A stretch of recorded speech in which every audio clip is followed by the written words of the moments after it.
continuar nuestro recorrido por el mundo de la anatomía. ¿Sí? Hoy no hay examen, vamos a ir todavía en examen. Bueno, es que miro pocos.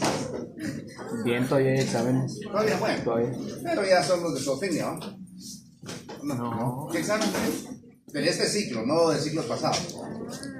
Bien. Son de ciclos pasados, ni modo, ¿eh? Los pasados. Muy bien. Entonces, vamos a continuar con nuestro recorrido. Ahora empezamos en esta mañana un nuevo capítulo, que es el capítulo de miología. ¿Sí? Vamos a hablar acerca de miología. Como les digo, es una nueva fase en la cual vamos a hablar acerca de su composición. Para eso, un pequeño videito nada más. Todas estas funciones que miramos en estas mascotas, silencio de atrás, por favor, guían, compañía. Todos estos movimientos son ejercidos por una coordinación principalmente del sistema nervioso, ¿sí? Principalmente, no exclusivamente, porque vamos a ver nosotros que los músculos actúan a través de una serie de impulsos nerviosos, gracias, ¿encontraste algo? Y en coordinación con los músculos que están insertados en las estructuras que vimos nosotros de los huesos, ¿ok? Entonces, vamos a hablar acerca de miología. ¿Qué es miología? Biología no es más que una rama de la anatomía, ¿sí? Que tiene por función el estudio de los músculos, ¿sí? Estudio de los músculos en su conjunto. Y para estudiar los músculos necesitamos ir a la unidad funcional, a la expresión mínima y básica de los músculos. Y corresponde al miocito, que también se conoce como fibra muscular. No me voy a meter yo en estas honduras que ustedes ya tienen un curso específico para hablar de la histología, ¿sí? De las células específicamente, pero el miocito es una fibra muscular, es la unidad funcional. Este miocito, que es esa célula alargada que compone en los músculos y que tiene una capacidad de contracción. Cuando yo hablaba al inicio del sistema muscular, que es el que se encarga del movimiento, ¿no? del esqueleto específicamente, o de un órgano, etcétera, no lo hace aisladamente, lo hace a través de una coordinación nerviosa y muscular, y también del sistema óseo. ¿Por qué me atrevo a decir esto? Porque para que se ejerza un movimiento necesita haber una coordinación del primero un arco nervioso y aparte de un sistema bien elaborado de células nerviosas, que en su momento las células nerviosas, que las miraremos en el sistema nervioso el otro semestre, son células que están compuestas por un cuerpo neuronal y por una serie de proyecciones que se llaman dendritas y axones. Pero esas dendritas y axones van a llegar a otras neuronas o bien a células nerviosas que estamos hablando, que son los miocitos. Y al haber una liberación de los medios que sirven en la sinapsis, que son medios de comunicación, van a permitir que cuando se liberen estos, van a permitir que pasen los impulsos y se contraigan. Pero entonces ya vimos que la unidad funcional, la parte mínima expresión, pero básica de los músculos, es esa célula que se llama miocito o fibra muscular. Esas fibras musculares son estas, digamos, aquí todo en conjunto es un gran músculo. Pero si nos vamos a la parte que es la célula muscular, ¿sí? Vamos a ver que es esta célula, pero se van a agrupar, y cuando se agrupan en una serie de células, ese conjunto de células o miofibrillas se conoce como fascículos musculares. En otras palabras, ¿qué es un fascículo muscular? Es el conjunto de miofibrillas o de células miocitos, ¿verdad? ¿Me explico? Y ahora miramos, entonces aquí tenemos un fascículo, que es el conjunto de miocitos. Y luego, cada uno de estos es uno de estos que están acá. ¿Me explico? Aquí tenemos, cada uno de estos es una célula. Llegaron los pollitos. Y el conjunto de miocitos hacen un fascículo. Cada uno de estos es un fascículo. Quiere decir que este es un fascículo. Y el conjunto de fascículos va a ser un músculo. ¿Me expliqué o no? Células o miocitos, conjunto de miocitos es un fascículo muscular. Y conjunto de fascículos es un músculo. ¿Estamos? Bueno. Entre cada uno de estos vamos a ver que si ya vimos nosotros que tenemos una célula muscular, vamos a ver que esa célula muscular está recubierta por un tejido conectivo. Ese tejido conectivo lo vamos a llamar endomisio. ¿Sí? Endomisio. ¿De acuerdo? Y luego, si nosotros vemos acá, ¿qué es cada uno de estos? Las fascias. Fascículos. ¿Sí? Entonces, luego tenemos nosotros, entonces va a haber otro acá, otro acá, otro acá, otro acá, otro acá, que son miocitos. Cada uno de esos va a estar separado, ¿por qué? Por el endomisio, ¿cierto? ¿Vamos bien? Ahora, el endomisio también va a tener una cubierta de tejido conectivo. ¿Sí? Que se conoce como perimisio. ¿Estamos bien? Y luego, nosotros vamos a tener que, por aquí va a haber otro.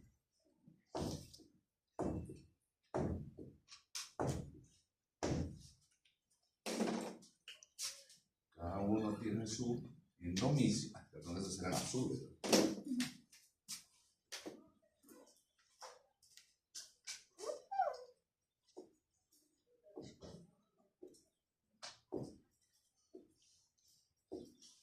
¿Sí? Este es su endomisio. Y luego, este es un perimisio. Pero no hace, aquí va a haber un montón de fascículos. Y no tengo negro. Pero bueno, envolviendo a todo esto, que es un músculo, vamos a encontrar que es un epimicio. ¿Me explico? Entonces, el que recubre el miocito, endomisio.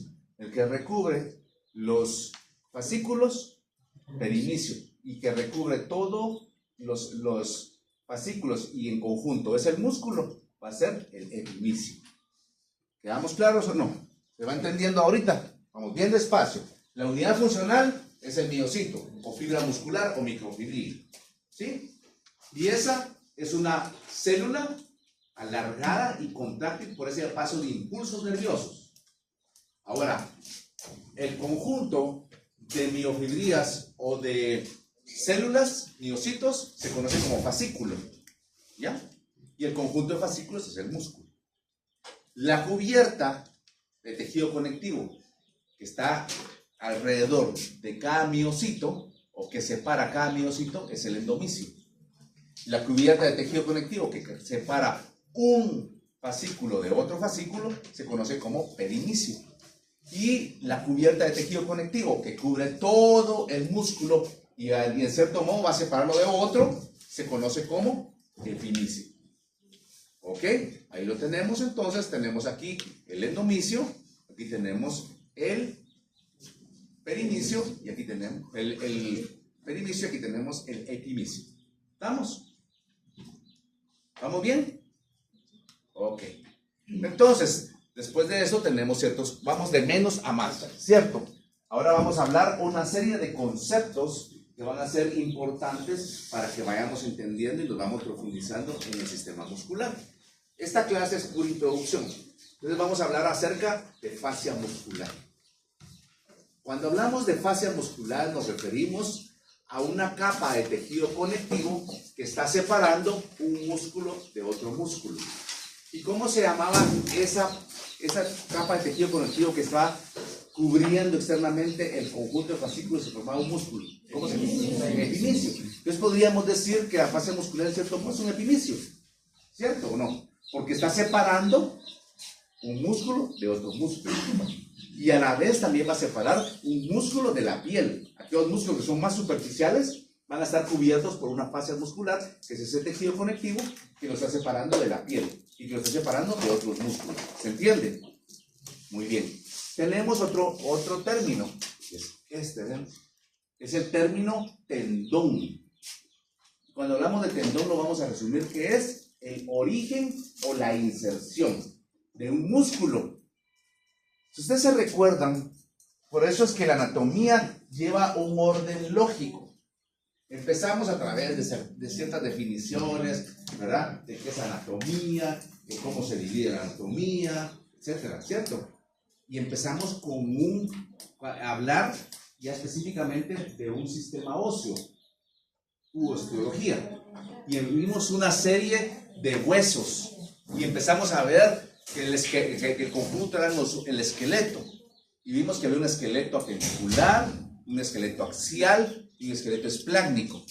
Y cuando hablamos independientemente de qué esqueleto y cómo estaba conformado, vimos que eran huesos. Y cada uno de los huesos vimos que tenían una serie de apófisis, de tuberosidades, de tubérculos, de fosas, etc.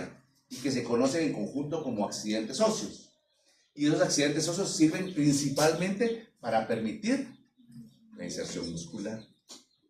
Entonces, el tendón va a ser el origen o la inserción donde empieza, donde termina un músculo y que obviamente va a llegar a un accidente óseo, pero en forma cilíndrica.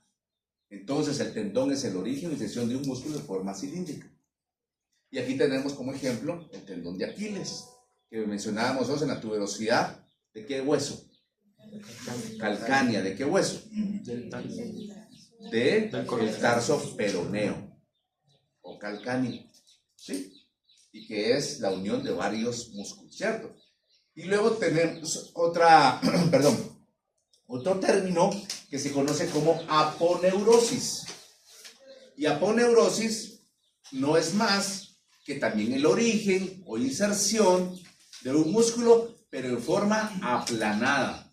Vean acá, aquí conforme los músculos se van insertando, van a ir adelgazándose y van a llegar a ser planitos.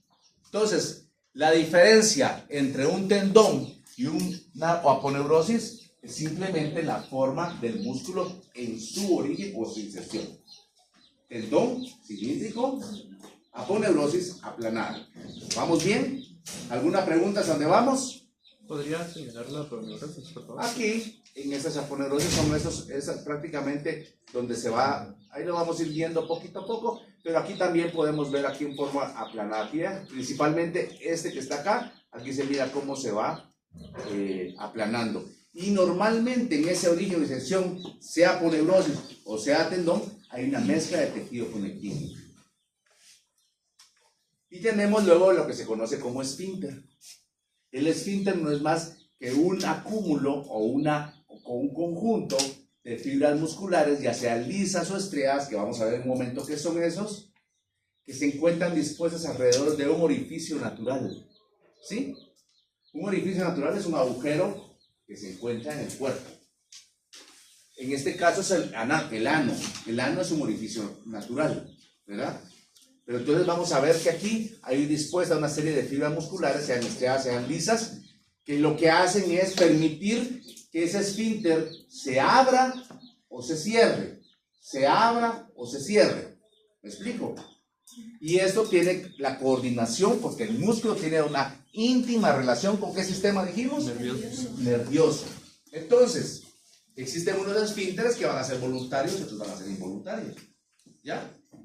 Pero cuando uno mira, póngale, en la clínica me llevan a mí algunos pacientes que ya están en estado terminal o están ya muy mal. y hay que ponerlos a descansar, lo que se conoce como eutanasia, ¿verdad? Cuando hablamos de la tanatología, es la ciencia que estudia el proceso de la muerte. Entonces, hablamos de la eutanasia. Y cuando a estos pacientes se les induce, yo lo hago con anestésicos. ¿Para qué? Para evitar el sufrimiento innecesario, porque nosotros en una eutanasia lo que queremos es que se muera, pero que no sufra. Y ese es un proceso bien importante que hay que explicarle al tutor de la mascota. Entonces, cuando se hace ese procedimiento de esa forma, cuando el paciente fallece, los orificios naturales que están rodeados de ese esfínter que mantiene una tensión, se van a relajar. Y ese paciente se defeca, se orina, muchas veces salen líquidos de sus fosas nasales, de su boca, etc. ¿Por qué? Porque ya no hay la inervación, o sea, la inervación existe, pero no hay impulsos nerviosos que mantengan la tensión de esas fibras musculares. ¿Me expliqué? Entonces es bien común que estamos en el procedimiento de la muerte, cuando empieza a sacar orina o se defeca, en ese momento falleció el paciente. ¿Por qué? Por la relajación de esas fibras musculares. ¿Se entendió? Muy bien. Entonces, la fascia muscular, ¿qué es la fascia muscular? Tejido conectivo que recubre. Perdón, Gabriel. ¿Podría repetir lo que era el esfínter? El esfínter no es más que un conjunto de fibras musculares lisas o estriadas alrededor de un orificio natural. Entonces, ¿qué hablamos que era la fascia muscular? Tejido conectivo que Es un separa tejido conectivo que se encuentra separando ¿qué? los músculos de la piel. Un músculo de otro músculo o de un músculo de la piel, ¿verdad?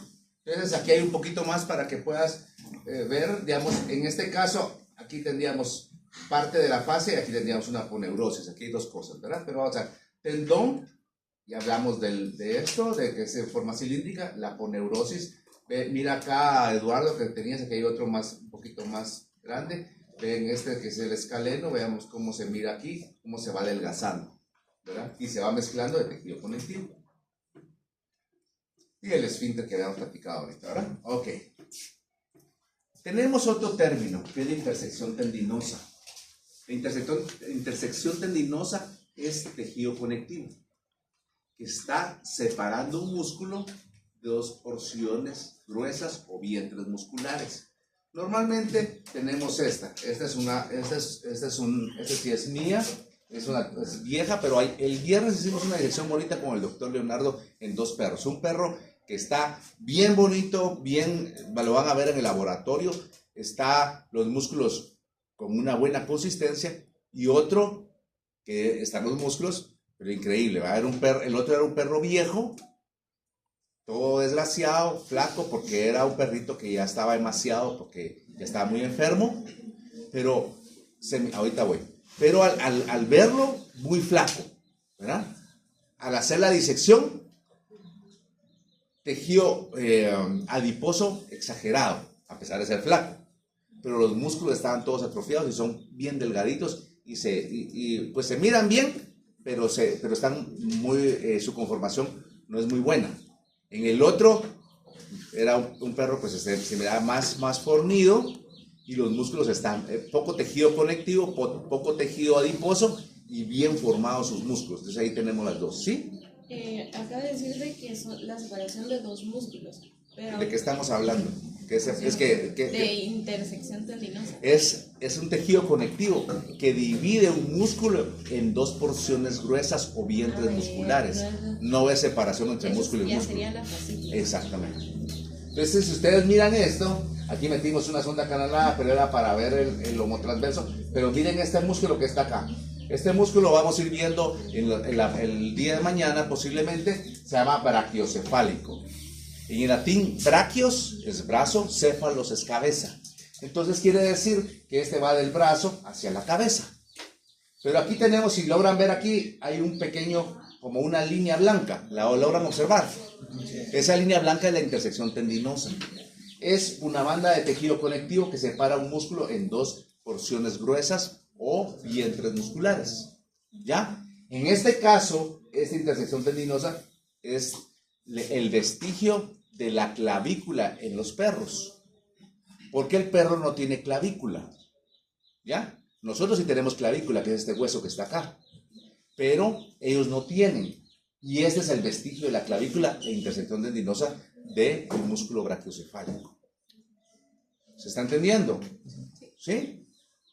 ¿Vamos bien, Werner? Bueno, entonces esa es la intersección tendinosa. Ahora, el otro término se conoce como vientre muscular.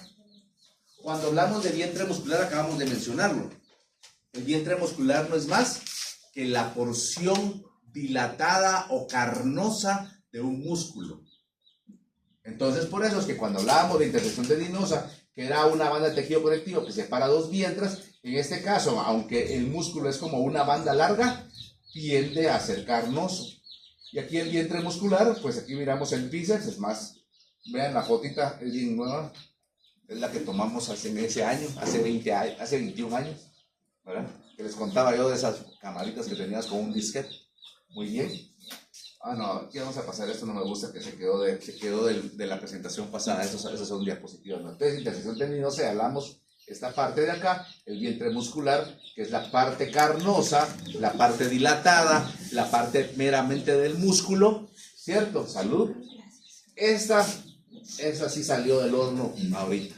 Esta es la disección que se hizo el día viernes de uno de los perros. Vean, aquí está el codo, ¿sí? Vean, esta es parte del hombro, este es el brachiocefálico, aquí está la intersección tendinosa, ¿verdad?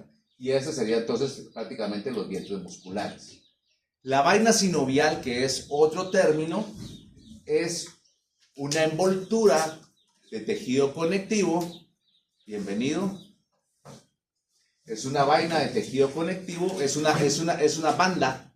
La vaina sinovial es una banda de tejido conectivo que está alrededor de algunos tendones musculares, como sería más o menos acá, que lo que hace es proteger al tendón, ¿sí?, muscular por el paso de otros músculos o en el paso de huesos.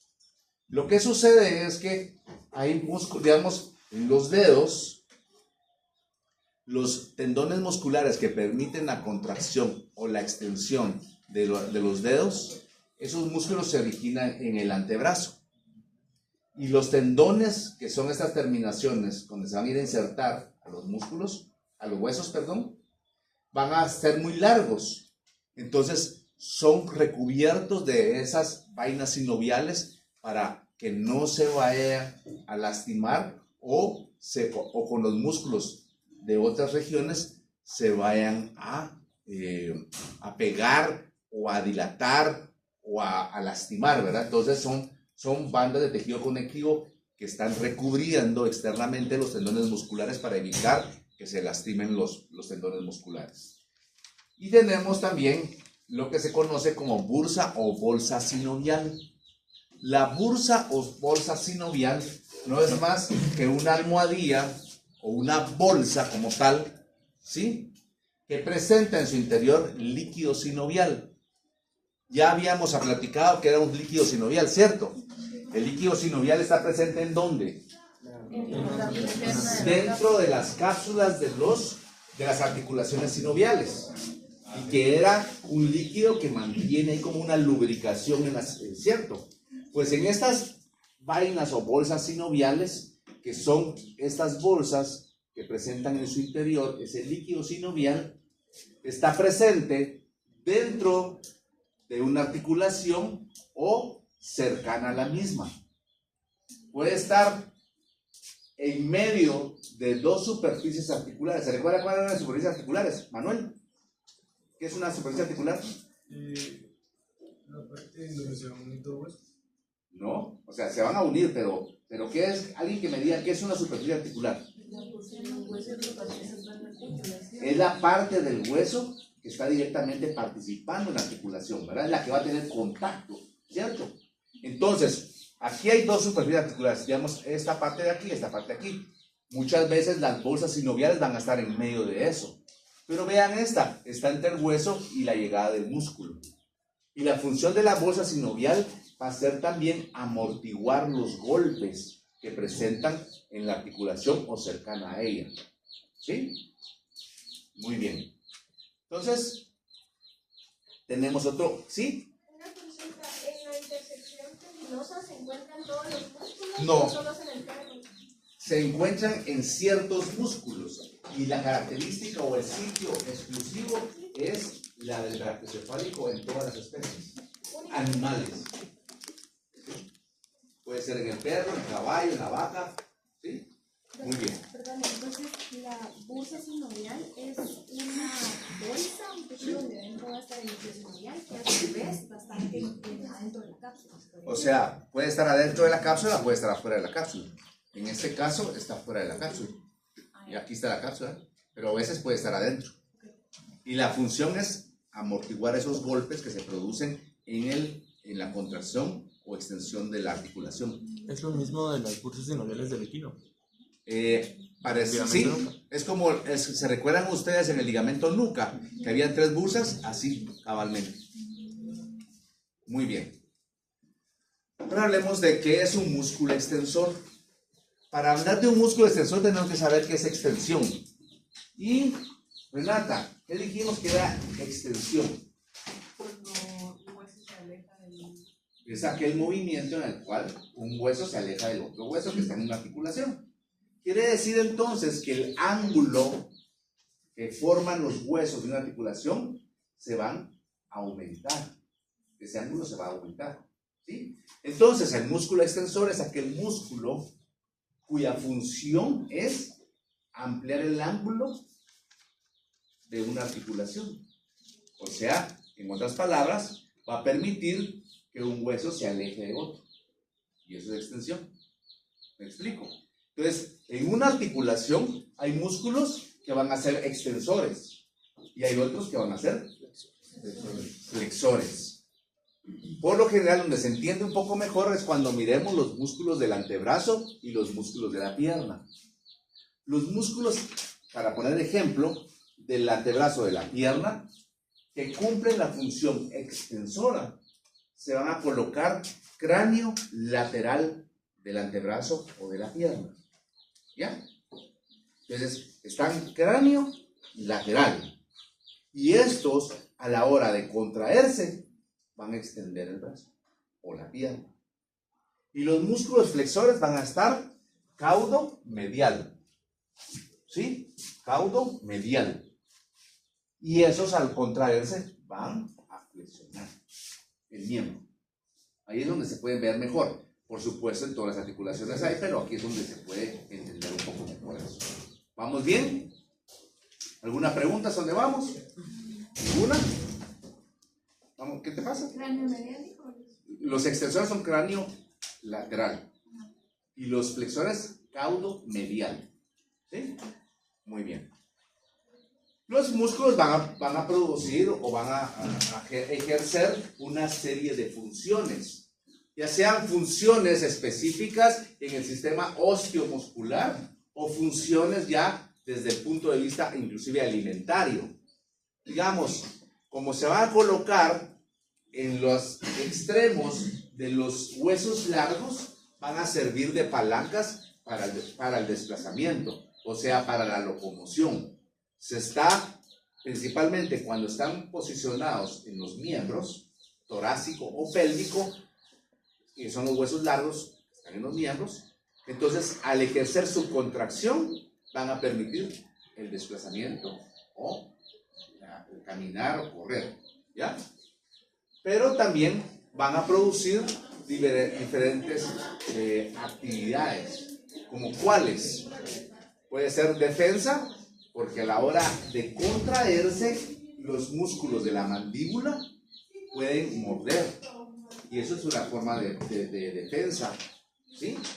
Pero también, cuando miremos el sistema nervioso, porque está muy relacionado, vamos a ver que el sistema nervioso está compuesto por una serie de células que se conocen, en ese caso, las células funcionales del aparato nervioso se llaman neuronas. Aquí se llaman miocitos. Pero las neuronas en un animal, que son cuerpos multicelulares como nuestros, los animales, están separadas del órgano efector al órgano receptor. Pero a través de una serie de impulsos nerviosos van a coordinarse, que son en milisegundos. Póngale, ustedes vienen y se apoyan, digamos que esta es una estufa. Y yo no me doy cuenta que la hornilla está caliente. Y yo pongo mi mano y entonces esas células neuronales lo que hacen es que detectan, ¿sí?, que yo me quemé, pero no empiezan, se está quemando. Mándele transmisión a la neurona siguiente, a la siguiente, para que llegue al sistema nervioso central, venga de regreso cada una de las neuronas hasta llegar a la mano para que la quite. Si es así, ya se me chamuscó la mano. Pero esos son inmediatos. O sea, yo hago aquí, de una vez hago esto. ¿Les ha pasado alguna vez? ¿Se han quemado? O alguien, o se pinchan, o alguien los pincha. Lo primero que hacen es quitarse, ¿va? O zamparle un cuentazo de pura reacción al otro, ¿va? Pero eso es en milisegundos, porque así actúa, ¿ya? Entonces, también la defensa no solo viene en morder, la defensa también sale en pelarse, ¿verdad? Si ustedes oyen un balazo, ¿qué es lo primero que hacen? O se agachan, se tiran suelo, salen corriendo. Eso es defensa. Y en eso participan los músculos. Ahí va, en ese caso de la locomoción de defensa, ya va combinación de una serie de funciones, porque también va las palancas o desplazamiento, ¿cierto? Bueno, en la respiración, ya vamos a ver nosotros, en el tórax, que están una serie de músculos, y esos músculos del tórax, lo que van a hacer es que unos van a servir para inspirar, y otros van a servir para expirar. Quiere decir que unos se van a contraer para que uno jale aire, y otros van a servir para que se relaje el tórax y salga el aire. ¿Me explico? Entonces van a participar en el sistema de respiración. En la micción, ¿qué es micción? Orinar. Es orinar. Entonces, si ustedes van al baño, ustedes pueden controlar normalmente cuando sale pipí o no. Si usted está orinando y se asusta, ¿qué pasa? Y se dejó de decir, ¿verdad? ¿Cierto o no? Si no lo prueban ustedes, ahí van a ver. ¿Cierto? Entonces hay micción, entonces también participan. Para esa micción está regulada por un orificio. En la vejiga urinaria va a haber un esfínter, ¿sí? Que es el esfínter vesical. Y entonces ahí también se va a contraer. Y aparte también está el meato urinario externo, que ya lo vimos, tanto en hembras como en machos, y también se contrae, ¿cierto? Y para la cacería, pero eso es otro rollo, ¿verdad? Pero esas son funciones principalmente para el animal. Pero son unas funciones que no son específicamente del animal en sí, sino que sirven en la nutrición del animal, como sería una fuente de proteína animal. Para todos los que comen carne o que comemos carne, pues esta es una fuente de proteína. Comemos vacas, perros, cerdos, porque ustedes no sabían, si ya comieron en lugares de mala muerte, no saben si comieron un pobre perro, ¿no? Pero estoy casi seguro que el 90% de la población guatemalteca, consciente o inconscientemente, se ha comido un pobre perro, ¿verdad? Yo no creo que sepa hacerlo. No creo.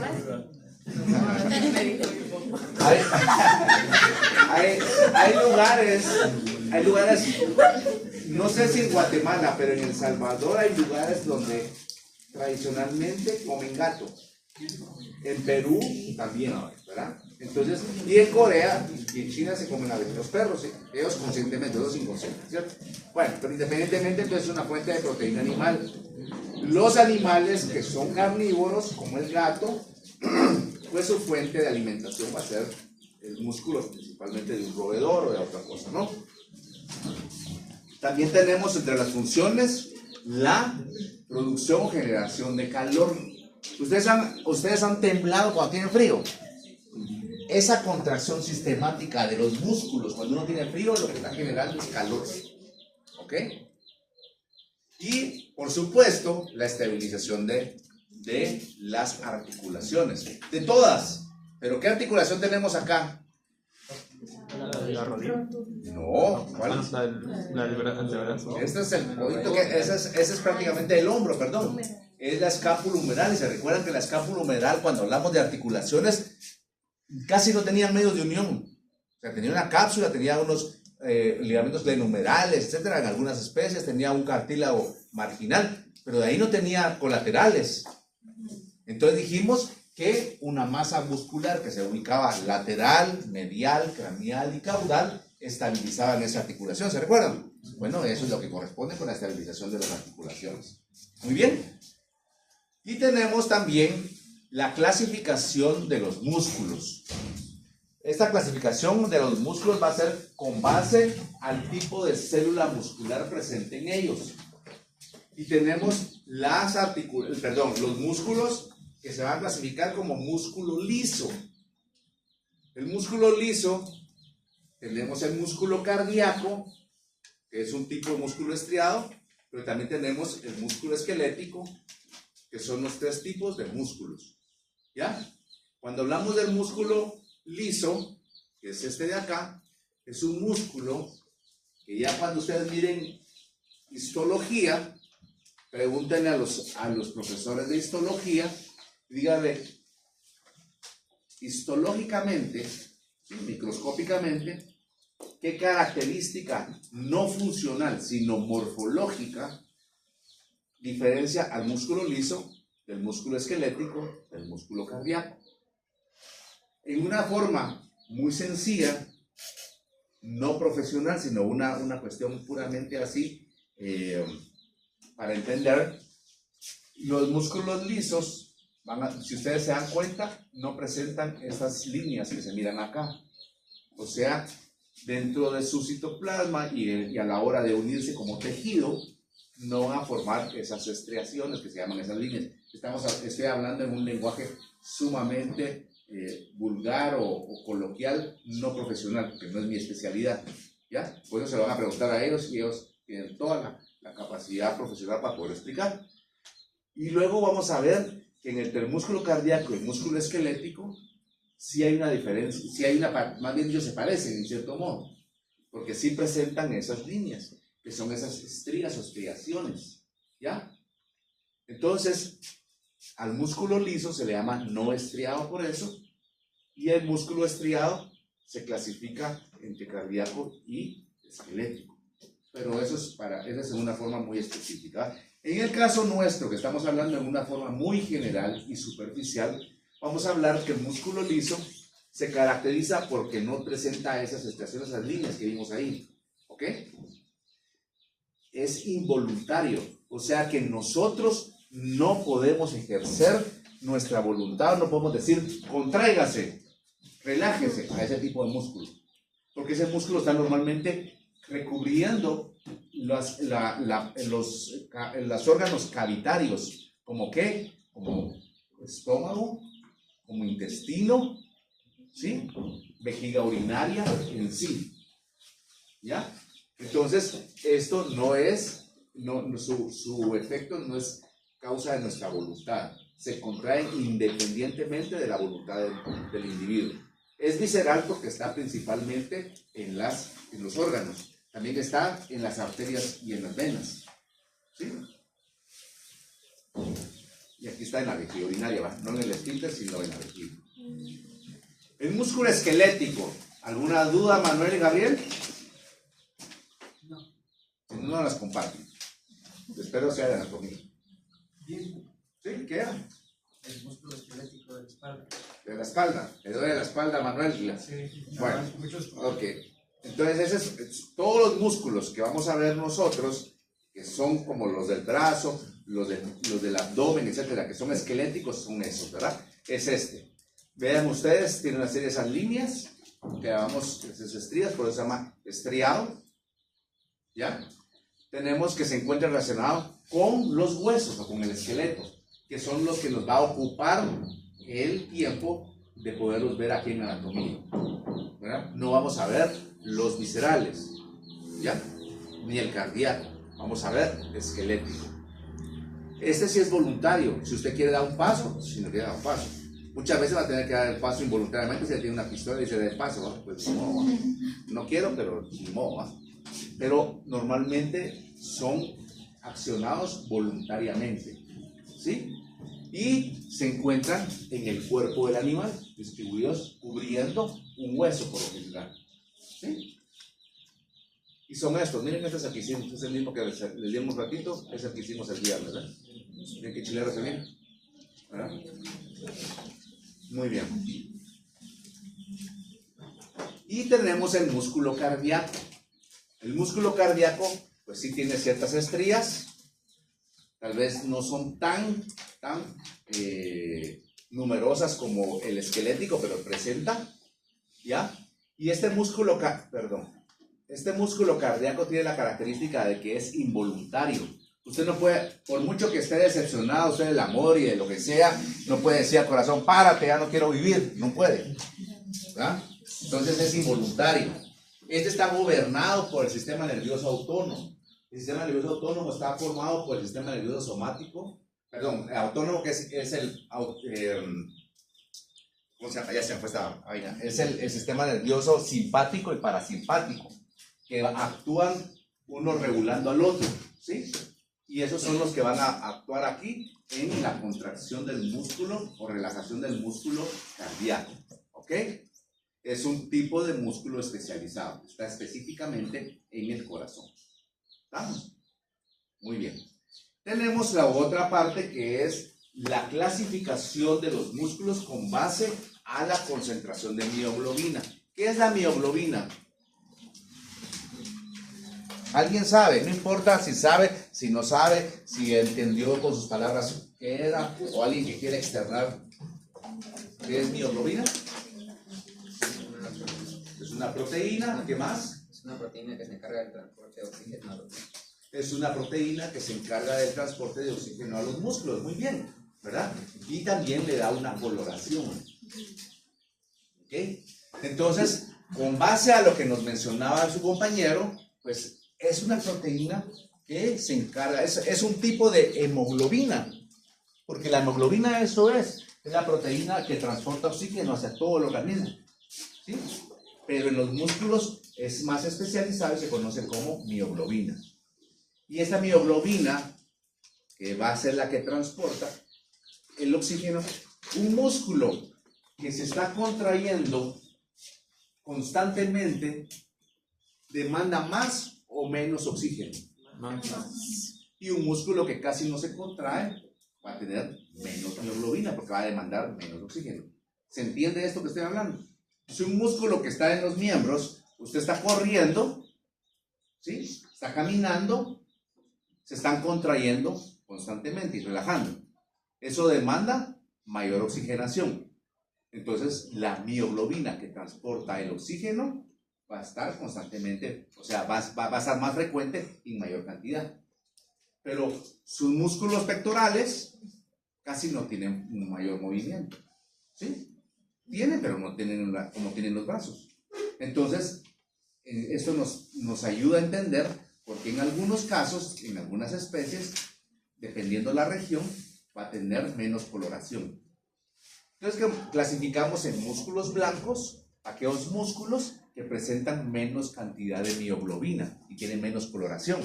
Pero este que puse aquí en una, que me encontré esta diapositiva, que es el pollo, ¿verdad?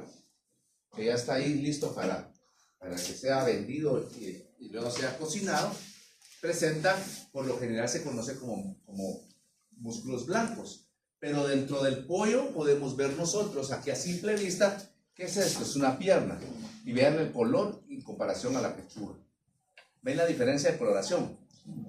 ¿Por qué? Porque las patas del pollo y las alas presentan más movimiento que los músculos pectorales. Entonces, dentro de un ave que por lo general tiene menor cantidad de mioglobina, hay diferenciación según la ubicación anatómica. ¿Me explico? Por eso es que los estadounidenses, que se supone que la salud está a través del consumo de menos carne roja, ellos lo que hacen es que a los pollos, ¿sí? Se quedan con esta región y mandan para los pobres las alas y los músculos, ¿sí? Y vienen como esos contenedores de pollo Tyson o de otro tipo de pollo para acá, para nosotros, ¿verdad? Para que nosotros nos lo comamos, ¿sí? Entonces es con base a eso, a la clasificación. Y tenemos los músculos o carnes rojas, que van a ser obviamente las de los mamíferos domésticos, de desplazamiento terrestre principalmente, ¿verdad? Que tienen mayor cantidad de mioglobina, ¿sí? ¿Se entendió más o menos eso? ¿Se entendió? Ok. Entonces empecemos a hablar un poquito, porque tenemos tiempo, gracias a Dios abunda, y vamos a hablar acerca de los músculos del miembro torácico. Entonces, después de hablar de una introducción, tanto desde qué es biología, de su unidad funcional, el miocito, de cómo está dispuesto, y de una serie de términos para poder entender el capítulo de biología, vamos a empezar a describir por regiones los músculos del animal. Y vamos a hablar primero de los músculos del miembro torácico. ¿De acuerdo? Para esto es importante que sepamos que existen dos formas, o dos grupos, más bien dicho, dos grupos de músculos a nivel del miembro torácico. Los músculos que se conocen como músculos extrínsecos del miembro torácico y los músculos intrínsecos del miembro torácico. Cuando hablamos de los músculos extrínsecos del miembro torácico, nos vamos a referir a aquellos músculos que unen al miembro torácico con otras regiones anatómicas. ¿Sí? Unen al miembro torácico, o sea, el brazo, por así decirlo, con otras regiones anatómicas. Esto lo podríamos explicar en una forma extensa, como que van a unir el miembro torácico con la espalda, con el cuello, ¿sí? Con el abdomen, o sea, ya sea que se originen o se inserten en estructuras que no son los huesos del miembro torácico. ¿Me expliqué? En cambio, los músculos intrínsecos son aquellos músculos que se originan y se insertan en los huesos del miembro torácico, específicamente. ¿Ahora sí me di a entender o no? ¿Puedes repetir cuál era el Intrínseco. Se originan y se insertan en los huesos del miembro torácico. O sea, en el miembro torácico como tal. Y el extrínseco, pues une huesos del miembro torácico, pero con otras estructuras que no son del miembro torácico. Puede ser el cuello, puede ser la cabeza, puede ser la espalda, etc. ¿Verdad? Y nos quedan todavía 6 minutos. Vamos a empezar a hablar acerca, entonces, de los músculos extrínsecos. ¿Qué son músculos extrínsecos? Dijimos, Valeria.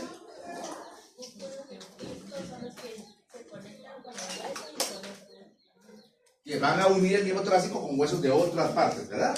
O sea, con la espalda, el cuello, con la cabeza, etc. Entonces vamos a empezar a hablar de los músculos extrínsecos. ¿Estamos bien? Que unen el miembro torácico a otras estructuras. Y lo primero que vamos a ver es el músculo pectoral superficial. ¿Sí? Vean, esta sí es una foto también nuestra. Aquí podemos ver, la cabeza sería acá. Este es el cuello del animal. Este es un miembro torácico, otro miembro torácico. Aquí está el pectoral, o sea, el pecho del animal. ¿Se entiende? Está prácticamente así el cuatillo, ¿no? ¿Sí? Entonces, el músculo pectoral superficial se va a dividir en dos partes o dos porciones. Una porción descendente, vean, una porción descendente que es esta, y una porción transversa que es esta. ¿Sí? Una porción descendente, o sea, el músculo pectoral superficial se divide en dos partes, en el pectoral descendente y el pectoral transverso. ¿Se ve ahí? ¿Se mira bien la diferenciación entre los dos? Son dos pares. ¿Ah? Dos pares. Y todos estos músculos son pares porque tenemos los miembros torácicos. Aquí sería nuestro plano medio, ¿cierto?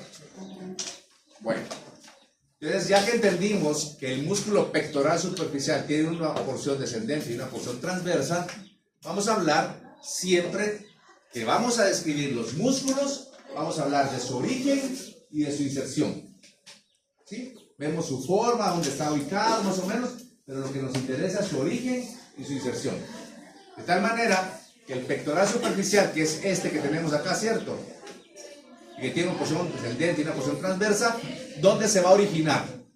La porción descendente se va a originar del esternón, pero ¿de qué parte del esternón? Del manubrio. ¿Se recuerdan ustedes el manubrio?